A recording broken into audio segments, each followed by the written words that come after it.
Yannick Diaz est l'un des rares hommes à pratiquer la pole dance artistique. Champion de France duo en 2019, cet habitant de la Côte Bleue vise un nouvel objectif, les championnats du monde en solo.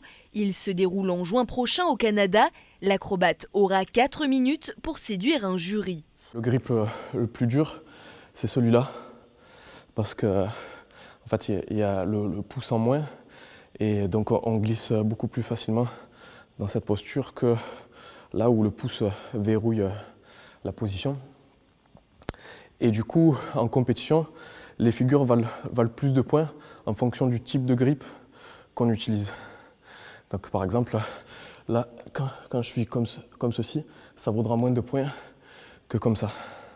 Il faut encore mettre au point une chorégraphie et entretenir sa forme physique. Comme tout bon danseur, passage obligé par la salle de musculation, jusqu'à 4 sessions par semaine. Il faut dire que la discipline est très physique. Il y a des figures qui demandent vraiment un gros travail, tels que les drapeaux ou ce qu'on appelle l'horloge, où on passe par un drapeau et encore une fois. Et il n'y a pas de secret, il faut gagner en force. Et pour gagner en force, eh bien, il faut venir à la salle de muscu. Non, la pole dance n'est pas réservée qu'au strip club. C'est loin des clichés que Yannick virevolte autour de la barre. Ancien danseur de hip-hop, il a changé de registre il y a 6 ans. En compétition comme dans ses spectacles, Yannick se produit sur des créations poétiques. Je me sens seul, aimant, cette force qui nous attire comme des aimants. Tu es tout près, en face de moi. Il n'y a que toi que je vois.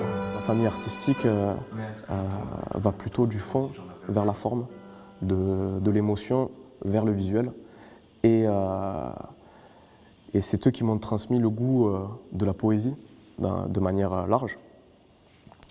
Et donc ça fait partie du moindre de mes gestes d'essayer de chercher la beauté de l'instant et aussi de transmettre